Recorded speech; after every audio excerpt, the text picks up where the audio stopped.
Dito nga pala kami ngayon sa Foss Merchandise para mamili ng Christmas decoration. Napag-isip-isip ko nga na i-redecorate ulit yung dati naming Christmas tree. 4 years ago na nga yung nakalipas nung nabili namin yung Christmas tree namin. Kahit sobrang tagal na nga rin nun ay mukhang bago pa rin naman. Hindi ko na nga sana ilalagay yung dati naming Christmas tree kaso sayang naman kung hindi namin to gagamitin. Kahit patapos na nga yung November at papasok na ang December ay ilalagay pa rin namin yung Christmas tree namin. Ate kasi ay papasok pa lang ang September ay naayos na talaga namin yung Christmas tree namin. Tulad ngayon ay patapos na yung November ay ngayon pa lang kami nag-aayos ng Christmas tree namin. Yung hinahanap nga namin ditong decoration para sa Christmas tree namin ay lahat ay kulay gold. Para kahit sa Christmas tree lang naman ay may gold naman kami. Buti na lang talaga dito sa Foss Merchandise ang dami mo pagpipili ang decoration para sa Christmas. Kaya dito pa lang sa Foss ay mahahanap mo na lahat ng decoration na kailangan mo para sa yung Christmas tree. Meron din nga pala sila dito nakaayos na agad na mga Christmas tree. Sobrang ganda talaga ng pagkakagawa nila. At pagkatapos nga namin mamili ng mga Christmas decoration ay umakyat naman kami dito sa second floor. Akyat nga lang pala kami dito sa second floor para bumili ng pichel kasi yung pichel namin ay sira-sira na. Nung matapos na nga kami sa Foss ay dumiretso naman kami sa Gaisano para kumain sa Jollibee. At pagpasok nga namin sa Jollibee sobrang haba talaga ng pila sa counter. Kaya yung sabi ko na lang kay nanay umakyat na sila sa taas para makahanap sila ng pwede naming upuan. Buti na lang talaga pag-akyat nila sa taas ay bakanting mesa pa. Hindi na kami maghihintay na may matapos na ibang mga customer. Kasi minsan talaga ay maghihintay ka talaga na matapos yung ibang mga customer para makaupo ka rin. Minsan din kasi yung ibang customer hindi talaga umaalis sa inuupuan nila kahit tapos na silang kumain. Yung akala talaga nila ay nakaupo lang sila sa plaza. Yung in-order nga lang pala namin dito ay spaghetti, burger, tsaka fries. At pagkatapos nga pala namin kumain ay bumaba na agad kami para makapwesto na rin yung iba.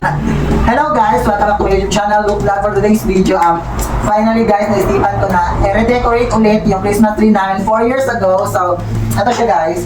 Medyo malinis talaga siya. Sobrang linis niya yan. Wala kang makikita masyadong alikabok or kaya yan. Walang ebidensya.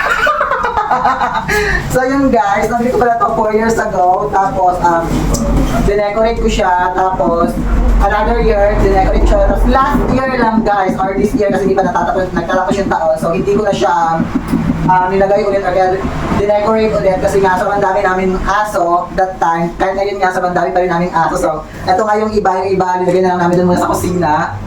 Kasi nga makakagulo lang sila dito, baka init na yung decoration namin. So yun guys, after 1 year guys, napag-isip-isip ko na gawin ulit or i-redecorate na ito Christmas tree natin. So unpacking!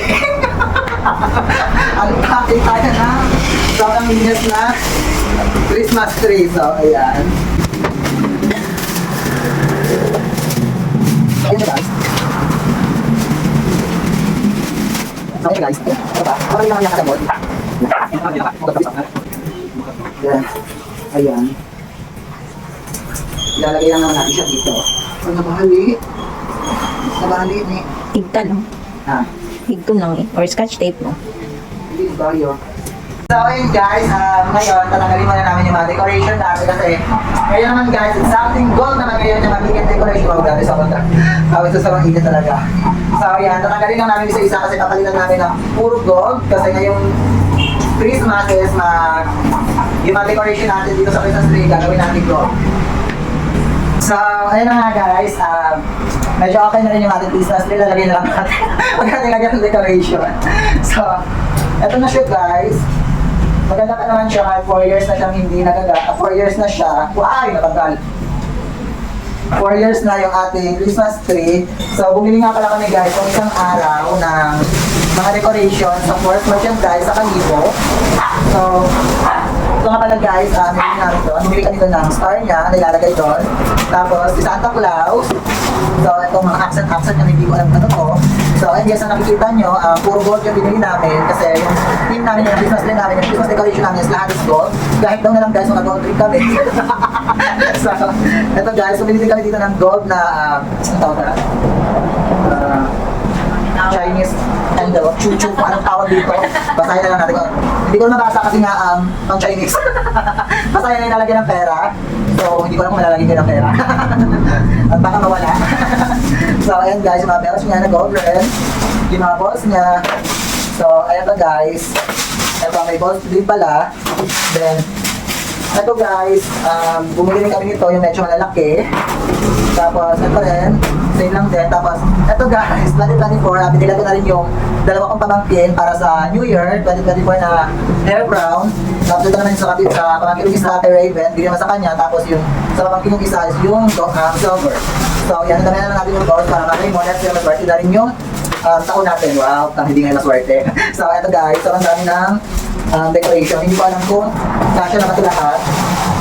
So, ito guys, yung binili ko. Wala kasing gold na ganito guys. Yung gagawin lang naman namin dito ay in case na hindi siya yung mga pantali-tali ito. Ito na yung gagamitin namin. Wala kasing gold guys, kaya kung lang doon available. So, ayan. So, bumili pala ako guys ng tam-taps. Hindi ko alam kung saan nakalagay yung tam-taps. Baka bumili ako joke lang. Pero ito talaga siya guys. Kasi bumili ako nito. Itong tatlo. Kasi ilalagay ko naman siya dito sa labas. Ayaw ko nga sana guys maglagay ng Christmas decoration doon sa labas. Kung sabihin nila o kaya pagdating ng Christmas is maraming mga mascot, joke lang. Pero sarado kami doon. Joke lang. Tulog kami na. Every year, summer 2025, marami kami tulog. Kasi nga, gising kami ng 12. Wow, kami gising tulog. Yun talaga nagising lang. So, ito guys, yung nilalagay namin sa labas ng bahay. So, ito guys, pala lahat ng gagamitin natin decoration, ipapakita ko sa inyo. So, ayun na siya guys. Yan lahat yung ilalagay natin na Christmas decoration natin. So, excited na talaga guys matapos yung Christmas tree natin kasi last year kasi hindi talaga kami nag-decorate. Tapos, so yun guys, so nakikita nyo, wala pala akong binili na Christmas light kasi nga hindi ko talaga gusto or hindi ko lang talaga bet yung Christmas light. Hindi ko alam kung bakit. Siguro kasi baka magmahal yung electric bill namin. Sure lang. So, or sure talaga yung reason.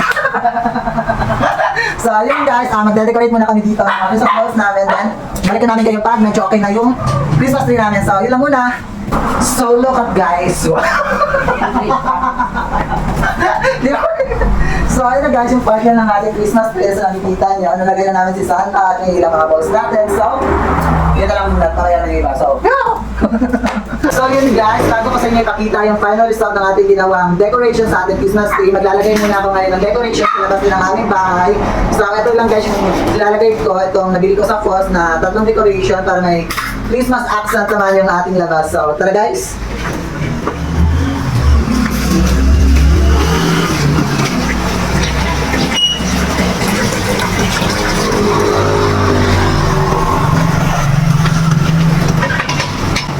So ayan guys, dahil hindi ko abot. Kukuha mo na ako ng upuan na makatingnan natin.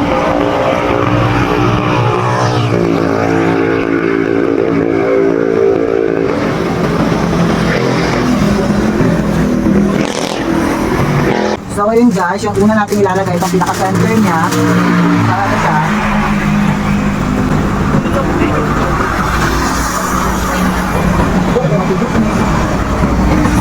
Why?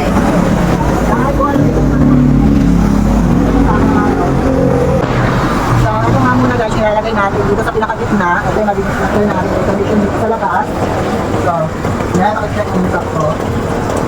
You know the center is in Jen. Yeah.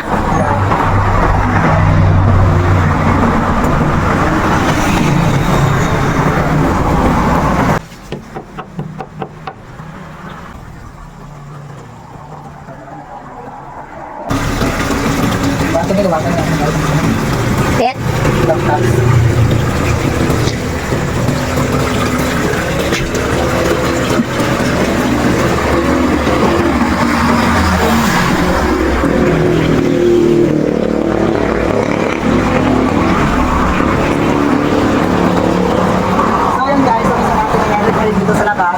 Kasi lang ang Christmas na tayo. So, tara guys, pasok naman tayo para mapapakita ko sa inyo yung natapos natin Christmas doon sa loob. So, tara!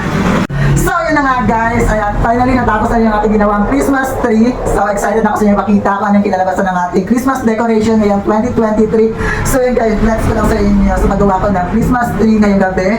So, yan. Hindi naman masyadong halata na medyo busog tayo, na may konti lang naman tayong dumi. Hindi naman nadumi yung ating Christmas tree. So, yun guys, ito talaga yung pinaka-best part kapag gumawa ka or decorate ka ng Christmas tree, yung paglalagay natin ng star. So, ng mga bata pa kasi kami guys, ito talaga yung pinaka-excited part. Ay, sorry, nakalimutan ko. Wala pala kami Christmas tree. Ng mga bata pa kami. So, ngayon pala naglagay ng Christmas tree. Wow! Diba ko lang yung Christmas tree natin? So, yun guys, maglalagay na ako ng Christmas star sa ating Christmas tree. So, lagay na natin. Wow, sakto-sakto. Charan! Okay naman guys, yung nalabas ng ating Christmas tree kahit wala siyang Christmas light kasi nagtitipid tayo sa electric bill. So, yun lang guys, yung ating mini vlog sa pag-decorate ng ating Christmas tree ngayong 2023. So, yun lang guys, thank you for watching my mini vlog, and sa mga hindi pa pala guys nakapag-subscribe sa aking YouTube channel, please subscribe my YouTube channel, Look Vlog, and follow my Facebook page, Look Vlogs, and account, Look Vlog. So, bye-bye!